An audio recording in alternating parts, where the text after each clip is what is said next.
Hi everyone, welcome to the second episode of Aspire with Alice, where we talk to interesting and exciting women in the field of finance, women who are up to a lot of good. And today's guest is a friend, Megha Jose. Megha graduated from London Business School with an MBA in finance. She's currently serving as the CEO of Fortune Wealth Management, her family's stockbroking business and portfolio management services company. So she also manages a startup, which I find very interesting, Thrive, an investment advisory that aims to change the investing landscape for the next generation. So, Megha, thank you for doing this and thank you for coming and speaking to our listeners. Thank you for inviting me. I'm very happy to be here. And yeah, I think we've been talking about this for a while now, so I'm glad we're finally doing it, right? Yeah, yeah. No, Yeah. I keep seeing your videos and I'm like so inspired by how you want to break things down for retail investors and, make it very easy to understand, especially for younger people because they're just entering this investing space, right? So, Yeah. I want to quickly jump into because we introduced how you run a PMS, right? So when I think of PMS, my first introduction to PMS was like these big names like Enam and, like Motilal Oswal or like anybody who's upwards of 20,000 crores.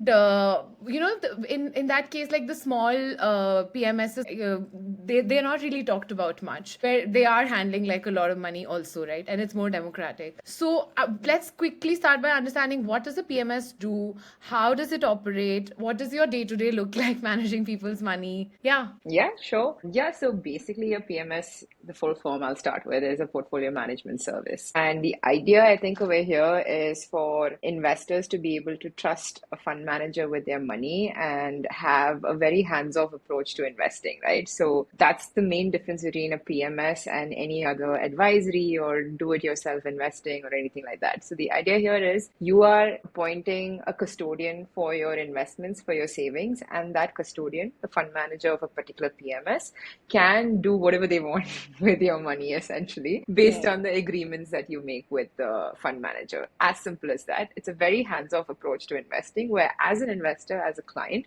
you don't have to do anything. All you have to do is pick the right fund manager that you resonate with the most with and whose investment philosophy and everything that you resonate the most with and trust your money with them. Perfect. Yeah. Yeah. And so I just want to break it down a little. So when you say you trust them, let's like break it down for people.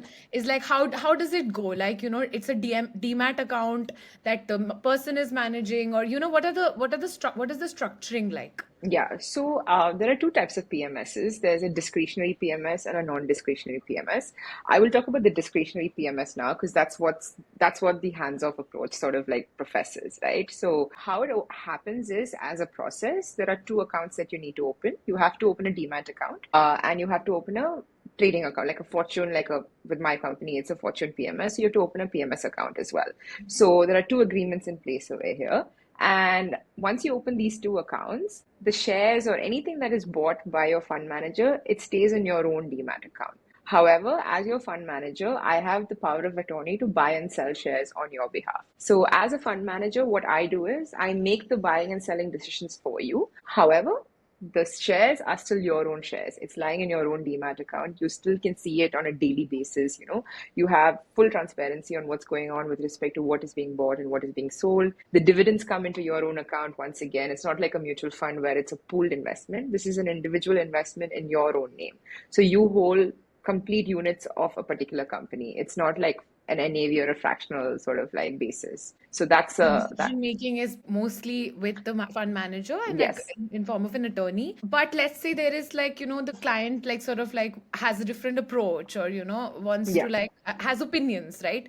We Yeah. know now clients are like reading up a lot and, like Yeah. they also have a lot of opinions on like this should be done. So how does sort of like, are they usually speaking to the fund manager or like, you have a discussion with them, you guide them or you sail them through everything, or how does that work? Yeah, so initially there is an agreement that is in place that I talked about, right? The PMS agreement that talks about the general principles of how the money is going to be utilized, like what kind of investment approach we're going to take for their money. We assess the risk profile of the investor as well to understand what kind of risks, they can be exposed to. There's also a section that talks about conflict of interest, like if a particular investor doesn't want to invest in a particular company, if they have like, some stakeholdership in that company, or if they have like a conflict of interest, say some clients don't want to invest in tobacco companies. So, they can mention that. So those companies will be blacklisted for them. And as a fund manager, I will never invest in those companies for them. So those initial sort of guidelines are put in place, and you have that discussion with your fund manager in the beginning. And of course, like even after all this, since you can see what's being bought, you're seeing the performance, especially if it's a shaky market, if it's a volatile market. I think half the job of a fund manager is, assuring your clients. And I'm not a fund manager yet. I'm still on an analyst sort of role, even though I do run the operations of my PMS. Of course. I would spend half the time like talking to clients, ensuring that, they know exactly what we're thinking, what our approach is to the market at any particular point in time. Because at the end of the day, you are their custodian, right? Like you're the custodian of their money, and making sure they are peaceful is your top priority over here. Right. It's interesting that you mentioned the tobacco bit, because what I found very interesting was the halal investing, Yes. which was right, like which if you do not believe in certain types of Yes. companies, there are special provisions for this curation that can happen, which Correct. for example doesn't really happen in mutual funds, right? Yes. There's a lot of this personalized curation which excites me, because Yeah. sometimes so many companies don't sit well with you, right? Yeah. Like, and their morals and their or just like for example, I look at companies like how whether their gender equity is any good, or although Yeah. that's hard to find and hard to quantify, but it's something that No, I care about, right? absolutely. Yeah. So yeah, PMS sort of makes that possible, Yeah, right? I think, yeah, the primary difference is it's not a mass market product as such, right? And a Right. mutual fund is a mass market product, which works very well as well for someone who can't afford like, private or personalized wealth management. And Yeah. your money is with a very experienced fund manager. But a Right. PMS, the entire USP of a particular PMS is ensuring that one-to-one interaction happens. That's why it's still quite traditional in the sense it's very face to face. It's very human driven, I would say. And, there's always somebody you can actually pick up your phone and call if something is wrong. So that personalized sort of approach and attention that an investor gets is what sets a PMS apart from, like, say, a mutual fund or an investment advisory or anything like that. Right. And I think first, like, I mean, maybe like if we roll back to like 10 years, it was not as democratic and easily available. See, for example, what you're doing with Thrive, like, I find very interesting because not a lot of people had access to this kind of personal advisory, right? Like, Yeah. it was such an HNI only thing, like, this personalization. Like, see, the idea is to like just understand, right? Like, when you go to a doctor these days, Yeah. and if they don't give you like more than 2 minutes, you're like, okay, maybe I want to go to a different doctor because Doctor. I need to know what's happening. Like, even though Yeah. you trust them, you just like you want to be on top of it, right? Like Absolutely. information wise, Yeah, right? absolutely. Yeah, and I think one more thing that I think Megha talks about quite a bit in her videos, which like strikes a chord with me, is this sort of like choice overload or information in asymmetry online, right? Like which I think like I want to let you talk about it a little bit more, Yeah. and how there's so much people get overwhelmed with like Yeah. information.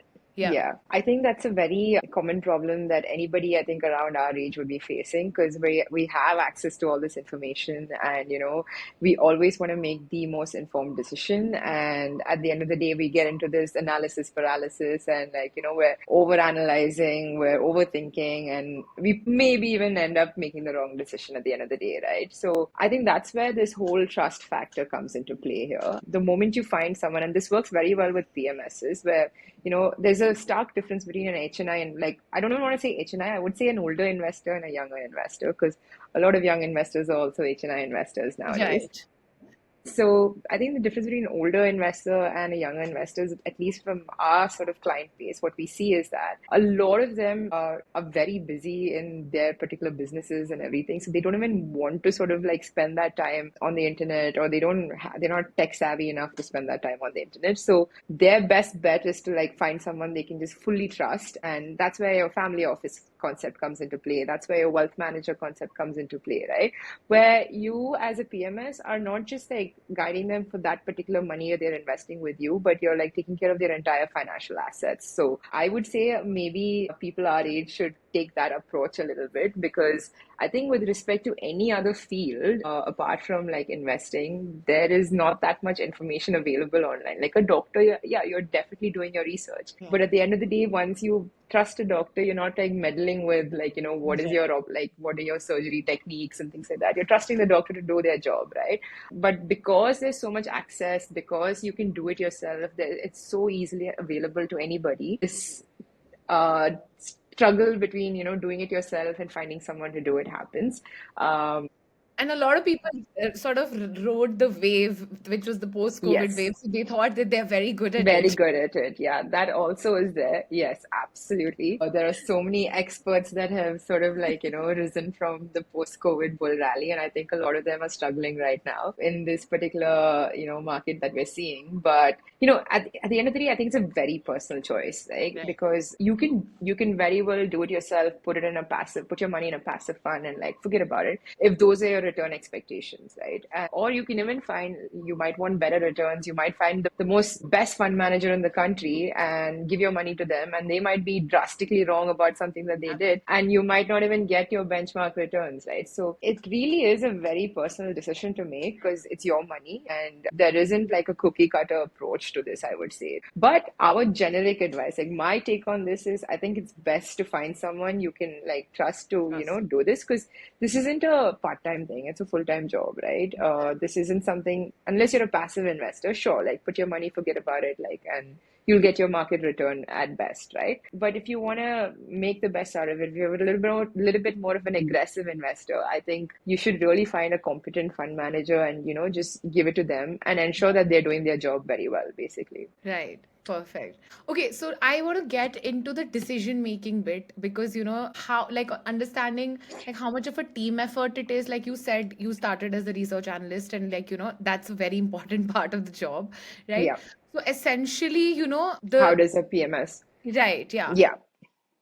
How much of the risk, see, you're doing the risk holding, so you're also, like you said, talking to the clients, or how much of the decision making is one person, or it's like guided by, like, maybe, like, say, you, for example, you in a family business, you sit with your father or like Yes. other team members, and you take collective decisions, or it's like, okay, now you are the chief, like how in a mutual fund it's like a chief information officer sort of like gives Yeah. a green light, right? And it's Yeah. big money versus, like, you can make a lot of changes here, right? Yeah. Yeah. So how does that work? You have, much like an institutional investor, do you have a team of research analysts? Yeah. What does it work like? Yeah, so there's definitely a team of research analysts. There are also sell side institutions that you buy into, like say you subscribe to multiple reports and coverages from different companies to ensure that you're getting access to management, company management, to ensure you're visiting companies, to ensure you're like talking to every analyst available for their particular opinion and everything. But I would say apart, like mutual fund is more process driven and structured, I would say, because it's very much a mass market product. I think a PMS, at least with most PMSs, I think it's very much driven by that one fund manager, right? So I would say the CIO, which is your chief investment officer, the PMS is that one person's decision making. The researcher, the analyst, every person working under the CIO, whoever it is, I think it's just a supplier of information and opinions, definitely. But at the end of the day, one person makes that decision. And I think most PMSs operate this way. There are some that have different investment approaches, but at the end of the day, the fund is driven by that one individual. Yeah. Yeah. That's interesting, because like also the trust gets built on that one person, Yeah. and you sort of trusting them, right? Yeah. Yeah. So now that you talk about the fact that mutual funds work under certain ambit, right? And we discussed this in our last podcast also. I want to understand what kind of regulatory ambits does the PMS function. It's, for example, we know that like SEBI mandates a minimum of 50 lakh 50 lakhs. and small case is 10 lakh. So or I want to give an example of how SEBI barred DGS capital management from onboarding because it had failed this 5 crore net worth requirement. Yeah. So I want to pick up, like, what kind of regulatory exposure, or what kind does a PMS function in? Yeah. So I think because the PMS has the authority to control people's money without the consent of the client, there are a lot of regulations in place to ensure that, the client's money is protected. And I think that's very good. SEBI has always been very like sort of stringent and diligent with their regulations. Like you said, the first most basic one is a 50 lakh limit. Then there's a net worth requirement, which is a 5 crore net worth requirement. Then there's a team requirement as well. You have to have key management personnel, and your CIO, your fund manager, has to have passed like a few exams, like the NISM examination, has to have had at least 5 years of experience of an MBA degree in finance or a relevant degree like that. So there are a lot of educational qualifications required as well to be a fund manager. And each member, each researcher in the team will also have to pass certain regulatory requirements with respect to education, as well as these NISM certifications, basically. So that is with respect to the team, right? And there is also continuous audit that is taking place with respect to any reporting. Like, for example, as a fund manager, I am not allowed to sort of like, keep my client's money in anybody else's account apart from my client's account. I cannot touch the client's money. I have to appoint a custodian. Like, for example, our custodian is ICICI Bank. So all the money is driven through ICICI Bank, right? There's nothing that is lying in my Fortune's own account, basically.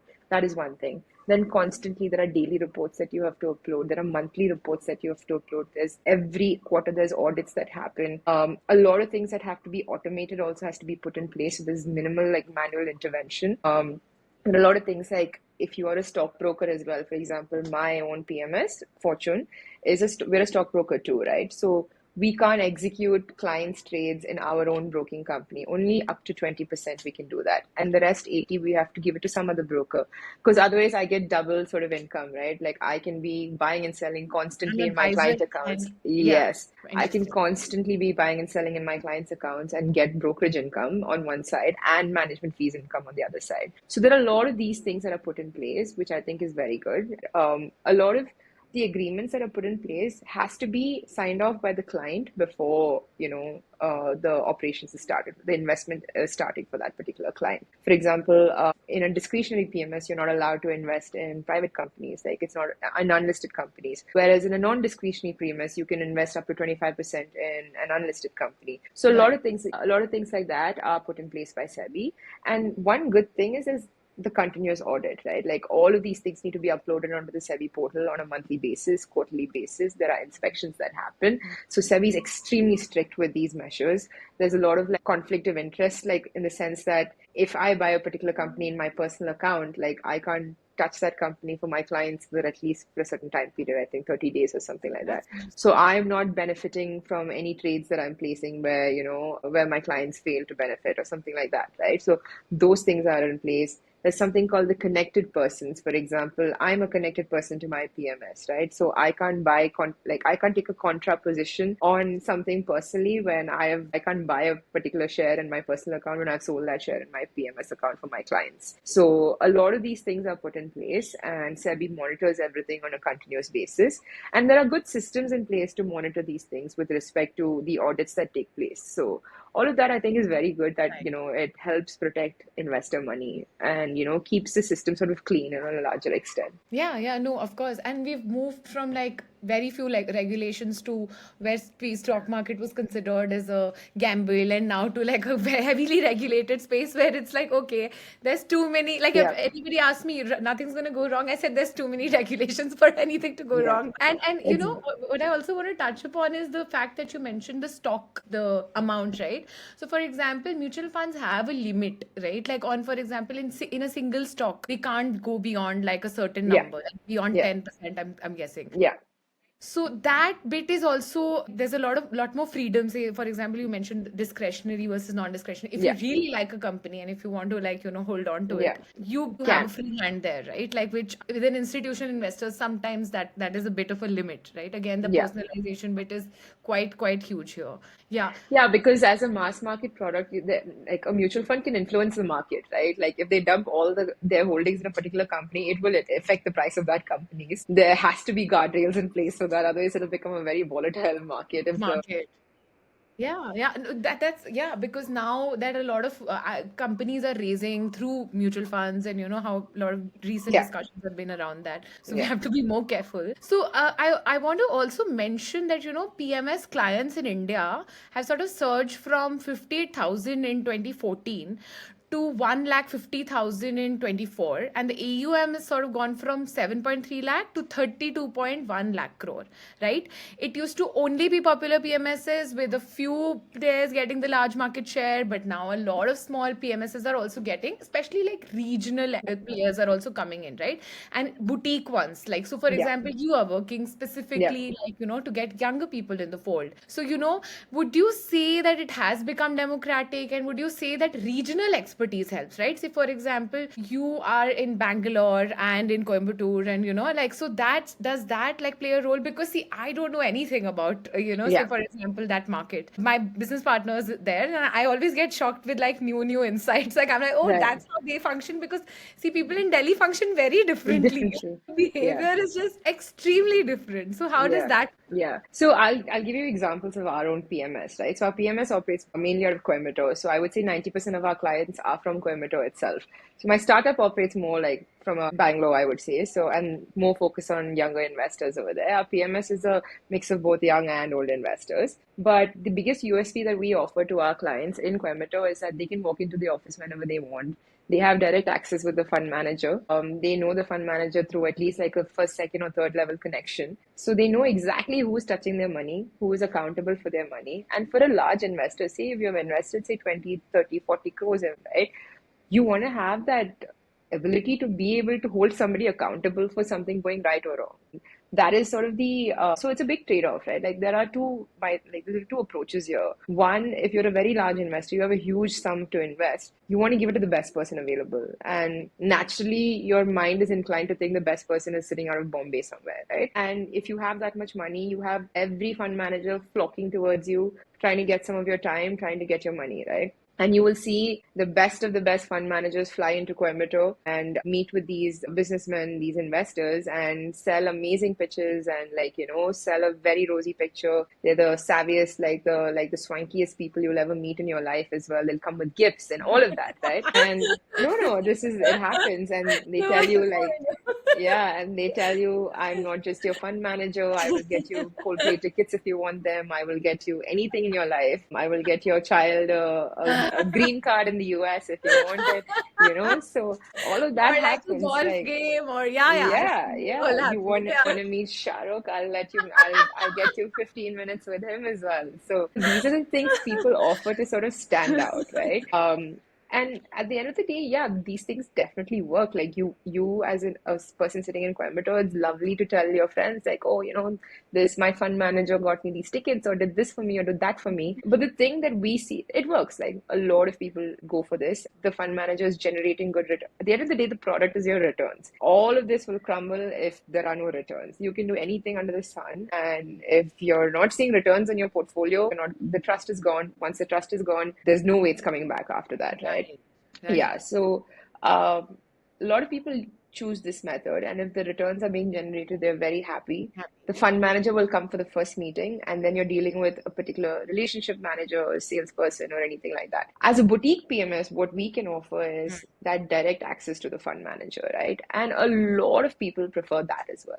A Absolutely. lot of people prefer that proximity. A lot of people want to be able to say that, yeah, oh, my money is with someone. I can go walk into their office whenever I want, or I play golf with them like 3 times a week, so I know exactly what he's thinking at all times. Or I can call him whenever, whatever time of the day, and he's going to pick up the call. I'm not calling a salesperson. I'm not calling a relationship guy. I'm not calling like a third or fourth level person. I'm calling the man or woman directly responsible for my money. For my And money. yeah, and a lot of people derive comfort from that. So Hmm. I wouldn't say it's like, this or that. I think there's like space for a lot of things because people's Absolutely. mindsets work differently. Yeah. And because India is growing the way it is, and even the population of HNIs, their wealth is growing exponentially. Number of HNIs, like people entering the HNI bracket, also is growing exponentially. So there's space for any innovator or any sort of like boutique PMS. But I would say if you don't deliver the returns at the end of the day, you're going to lose. There's Yeah. nothing you can do. Yeah, there's nothing you can do that will help an investor stay with you. So yeah. That Yeah, is, there's a market for everything. There's Dream 11 and whatnot, and like interesting things happening. yeah, So, but I also like this brings me to my point on like how there's no cross-selling here, right? You're yeah, just dedicated to your client. There's no credit le lo, insurance le lo, which is what happens like a lot of the times the swanky bankers who are coming in yeah, will sell you hedge it against the yen, do this, yeah, do that, like five other products, right? yeah, yeah, Which can be sometimes like because see it's like you're vulnerable, right? Like, and if you trust one person with one thing, then you sort of start trusting them with a lot of a other lot of things, things. Yeah, right? Yeah, so definitely. Yeah, that's also something you avoid with like a service like this because yeah, yeah, that's something I really like because I'm like, okay, I don't want to be sold everything by one person. yeah, you know yeah, yeah, which brings me to like performance and like you rightly said, returns, like that's the product, like no gifts, nothing, like yeah, at the end of the day it's your money that's chipping away if it's yeah. not good returns, right? So how do PMS managers sort of benchmark their performance? Is it against the index? Is that another thing that I'm seeing is that people are getting more and more comfortable now with market fluctuations. They're a little more relaxed. I've seen investors mindset is like, okay, yeah, it'll pass. Yeah. And do you think an advisor on the side is helping that behavior, or is it information, or what is it? What is happening here in terms of like one performance? Sorry, I mixed two questions. One performance, and second, like how you seeing a change in the investor's mindset? Mindset, yeah. With Yeah. respect to performance, I think it depends on the kind of fund you're floating out, right? For example, if it's a small cap fund, you want to benchmark it against a small cap index. Or if it's a multi cap fund, you want to benchmark it against a broader index, like say the BSE 500 TRI is a very common benchmark that a lot of like multi cap, flexi cap funds use. If it's a mid cap fund, there's no point in benchmarking it against the Nifty because then that's a very like it's not an apples to apples comparison, right? So you want to benchmark it against the mid cap index. So I think the benchmarks vary based on what kind of fund you're sort of like investing in. And so that's on the performance. So yeah, your PMS should at least be beating your benchmarks. A lot of PMSs don't beat the benchmark and still investors stay with them because there is some certain level of comfort and trust that is built and or they have a very high brand value and they hope and hope that it'll get better Yeah. or it's just we struggle to change course, right? So it's just such a hassle to stop, find another person, and like so you just let your money suffer a little bit, I would say, as a cost of that. Your next question was with respect to investor The psychology. fluctuations. Yeah. Yeah, I think a lot of it depends on who and the type of investor you're dealing with. I think there are, I would say, three types of investors here, right? Like, I would say the first type would be like a younger investor, who's constantly like, getting a salary, who knows that this money that they've invested is for long-term wealth creation and very high risk appetite as well. So these are the kind of investors, in my experience, that in the last 4 5 months they've called me on a daily basis and said, "Can we buy the dip? Can we buy the dip? Can we buy the dip? Can we buy the dip?" Right? Like at no point, at no point are they like, Megha was super relaxed, by the way. at no point were they like, stressing about the fact that this dip could be dipping even more or it's something that can be prolonged for a longer period of time. So that's one type of investor where they're just brazenly overconfident, I would say, because they've only seen that bull rally, so they can't really fathom, and they don't have that pressure to like for the need for that particular money at that point in Yeah. time. So they know this is a long term game. They're very aware of like what they've gotten into, and they're very high risk appetite. Then you Interesting. have another type of investor who leverages on one side and invests on the other side. These are the ones that you have to be very careful about because they panic very fast. They get very, very anxious because they are investing money that they didn't have in the first place, right? So the moment they see some erosion in their capital, they are very, very panicky. So these are the kind of investors that you don't want as your clients, I would say, because they cause panic, they just disrupt your own peace of mind, and Of it's just course. something that you have to like make sort of clear in the beginning itself. Like, if you have to understand your investor, they say fit is so important. Like, yeah, there are n number of fund managers an investor can choose from, but I would say a fund manager should also be picky about the investor because if you're pressured by your investor, you might end up making the wrong decision, which might cause even more chaos, right? So Right. you need to be able to understand your fund manager as well as a fund manager should understand the investor also. And you don't want people who are so risk averse and who can't, sort of handle some kind of volatility in the market. It's never linear in the market. It's Yeah. never linear. Yeah, Yeah, that's interesting because yeah, when you say that, like when I went hunting for clients, I was like, okay, where are the women? Like yeah. they are like really They're nice more to see. measured. Yeah, very Yeah, measured. They and know they're what they're very getting like into. relaxed and like there's a lot of equanimity, right? So, like you mentioned leverage. I want to touch upon it because this has been happening now, especially because, now that there's a dip, right? People have even borrowed. I know of Yeah, people who have borrowed 10 times, 50 times more money than yeah, they have, right? And they use leverage, right, to invest. This is something that fundamentally, at least I don't agree with. Like, and yeah. I think like you don't either, right? Like, Absolutely not. Yeah. yeah, so I want to talk. I've turned away people when Yeah. we have our initial call with our investor. We first thing we try to understand is what their investing capacity is, how much they can invest, and then you want to understand like what their liabilities are like. Like do they have dependents? Do they have loans and everything? And you get a very clear picture of this if this person can invest the amount they're saying they can invest, right? And we've turned away at least like I've turned away at least a few people who've told me like no, it's fine. Like, I'm only paying 10% interest. If you give me even 12%, like, I'm like, your interest is guaranteed, like, it's going, but your returns are not guaranteed, my friend. Like, please understand that, right? I've had friends who've come to me, clients who've come to me and asked me, like, they've gone for like their postgraduate degree and they've like, oh, I've invested all this with you, but, maybe I should take a loan and pay the fees because I'm earning way more on my investments than I would be paying on my interest. And I've told them like, listen, you've invested all this and you've created all this wealth for times like today where you can use it for your education. So like pull out some of the Well, profits and like use it for your life. Why do you want to like add liabilities to your life right now, right? right, right. This is precisely why you've invested for the last 5 6 years. It's for times like these. Sure, don't dilute the entire thing, but like at least use some of the benefits that you've gained from your investments, right? So Yeah. we're strictly against leveraging. Leveraging. Okay. At least when we're advising and managing money for people. Of course, a lot of our broking clients, like, they're traders and everything. That's a different road Yeah. altogether. And Yeah. yeah, we Yeah. are investors, we're not Yeah. traders. Right, right. That makes sense. Yeah. You know how Warren Buffett says that, everybody thinks they are Cinderella and they'll reach before 12 and like they don't make it, but nobody Yeah. sort of like makes it. Nobody does. That's such a true analogy for Yeah. leverage, I think. Yeah. So that brings me to hedge funds, and I want to do like a whole episode on hedge funds because hedge funds in India haven't really been so successful, right? In the US, you hear so many TV shows. I think there was one that I watched. I'm forgetting the name. That was just built on a hedge Industry. fund. Right, yeah. No, Yeah. industry was the one on trading, but there was one more with few seasons. Billions. Yeah, yeah, that. Billions. Yeah. Yeah, billions, right? So billions was fully based on hedge funds, and and now we're seeing interesting movements in hedge funds where they're tracking flight numbers and understanding Yeah. the patterns, Yeah. and Yeah.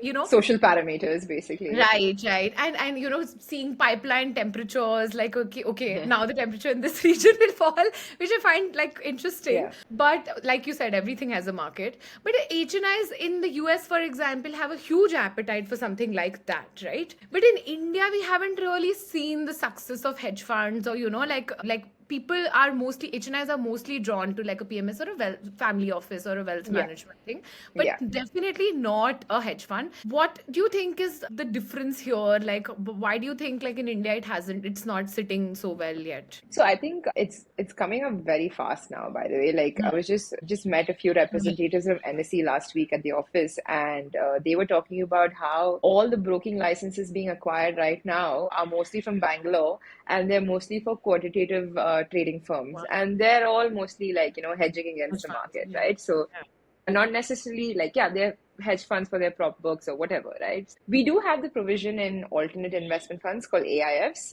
Right. where Cat 3 AIFs are Yeah. basically for hedge funds. And there Right. are a few, but like you said, yeah, it isn't as popular as it is outside India. I think my take on that is just that there's no awareness yet, and India is still not as mature a market, I think. I could be wrong on this, but my take on it is that it's definitely we're getting there. there are a lot of firms like, Plutus, Right. Alpha Grep that are Right. coming up and that are floating out new funds that are hedge Hmm. funds basically. As an HNI investor, I think the first step you go to a PMS, they invest in equity and long-term equity. The next step they do is like they get into some private equity, they get into some venture debt and all of that. Right. Right. And I think the next step would be to like get into like some hedge funds, but because it's such a high risk game that you're playing over there, people sort of refrain from it. Most Right. of our clients, I would say, may not even understand what a hedge fund is. Right. But I think it's definitely changing. I think, a lot of quantitative trading firms are coming up. Even Coming up. we have just like, released our own quant fund. So a lot of these things are Love changing for it. sure. AI and programmable interfaces available to us. It's going to be easier to execute as well. So, but there are a lot of 95% of the Hmm. trades that happen not 95%, I think that number is wrong. Hmm. But majority of the trades that happen in the F&O market are all algo-based trades. So Yeah. yeah, yeah, Yeah. Yeah, yeah, no, the quant bit is increasing, but I think you're right. Like, I think it's now that India has a huge market capitalization, like yeah. then I think the numbers will rise. So, which brings me to my final question, which is the future of PMS in India, right? Like, so SEBI sort of mandates 50 lakh minimum for PMS, which keeps it sort of exclusive to HNI. Do you think that will change, making PMS to accessible to a wider audience? We've seen mutual funds also launch focus, concentrated portfolios, almost PMS light. So could this be a future trend where mutual funds mimic PMS? So, hypothetically, if SEBI allowed a new mini PMS with a 10 lakh window, how would that change the landscape? For example, they've launched the special SIFs, yeah, SIS, yeah, right? yeah, Is that on the same line, or what does the future look like? Like, yeah. just like a rough idea. I think PMS will, I think the threshold might get increased because that's the past trend. It never used to be 50, it used to be 10, then 25, and then 50 because they want this to be a specialized like HNI service, like a premium sort of service. But also they want to help the mutual fund market too. So I think that could be one of the reasons that they're keeping this sort of inaccessible so that a lot of money is getting into the MF market. But I think they do want to increase access to more specialized investment techniques and strategies. Like, for example, the SIF, right? It allows investors to take slightly riskier bets. So that is one entry for the middlemen who can't afford a PMS but who don't want to do like basic mutual funds, right? So definitely there will be more access to specialized investment strategies, and PMSs will always have access to that because they're the more experienced fund managers. But I think SEBI will move towards a model where the mass market can access these sophisticated investment strategies, and an Right. SIF is one way to do that. Another move that SEBI made was brokers to be allowed to, share their algo strategies with retail investors, which is another big move because if a retail investor can start algo trading without any expertise in algo trading, that again will change the game in the market, right? So Hmm. definitely accessibility is one thing that they're focusing on while also, ensuring investor money is protected at all costs. Yeah. So Yeah. I think they will move towards that model, but I think a PMS will remain that, and it will remain that premium service for HNIs, and they probably will just keep increasing Increase. the That's interesting. investment threshold. Yeah. Yeah, yeah. My only personal take on the simplified products, or like the number of products that are coming up, is that instead of simplifying things, It's it's only overcomplicated. adding to the burden of the investor. Because like when you go look on the internet, it's supposed to be okay. It was supposed to be equity, bonds, and four types of funds and hybrid, and under that like so many Yeah. news launched and new schemes. It's adding to so much, and of course Yeah. that gives an incentive to so many people to make money, right? Like Yeah. It's it's just, yeah, it will become more sophisticated, I think, over time. But over if time. you look Yeah, at the US market, right, 80% of funds are in passive investment products. that's true.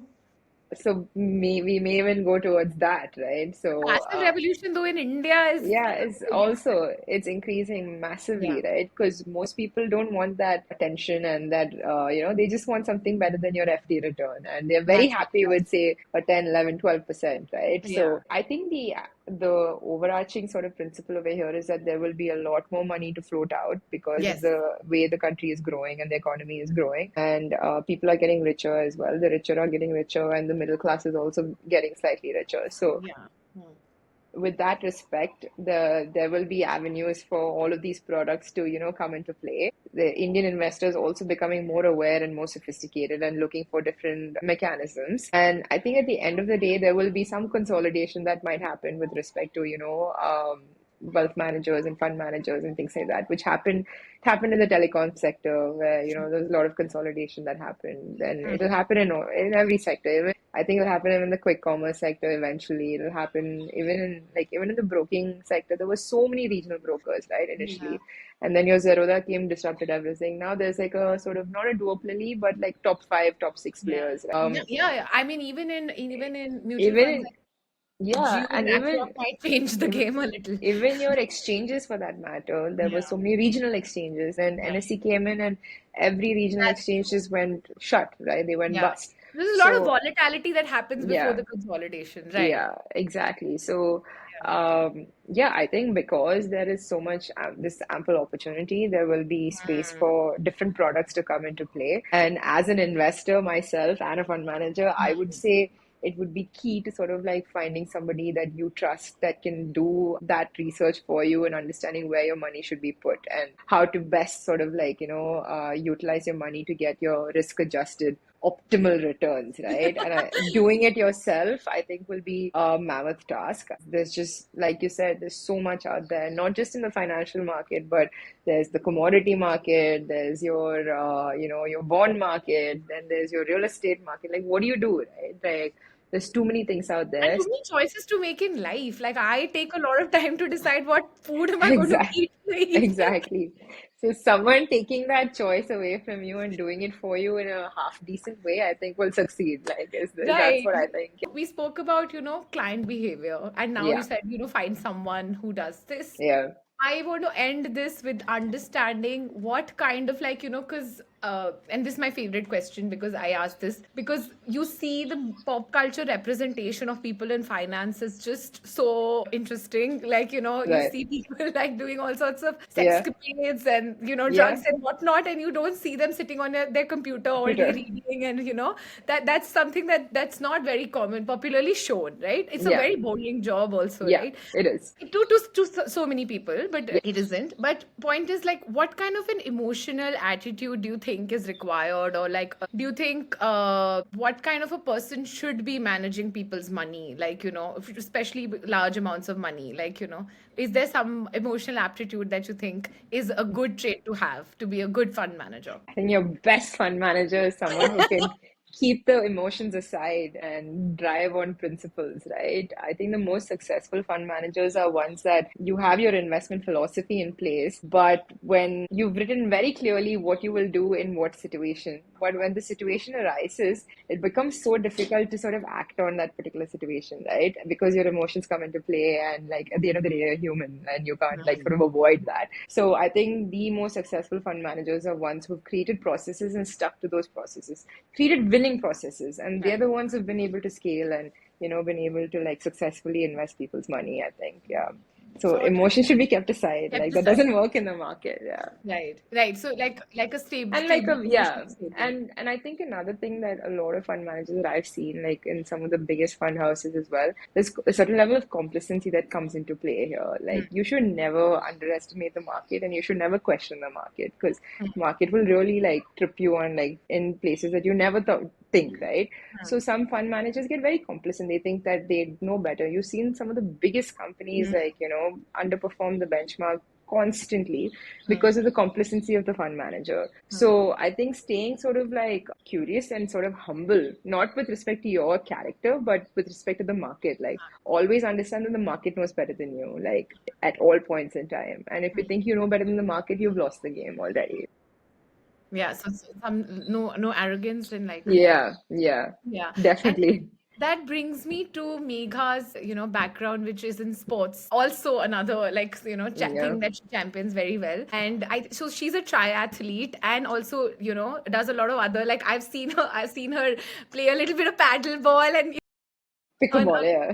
pickleball, sorry, yeah. Very basic. Yeah, like so, I want to bring that in and the important sports play in your life because I love sports and that's something that what do you think like that, what kind of a role do sports play in your life? I think it's very much part of my DNA, I would say. I don't think I can operate without like doing some activity or the other, at least on a long-term basis. For me, I think the best days that I have are when I can start with my workout, get it done, and then get into the office like fully like, like charged up.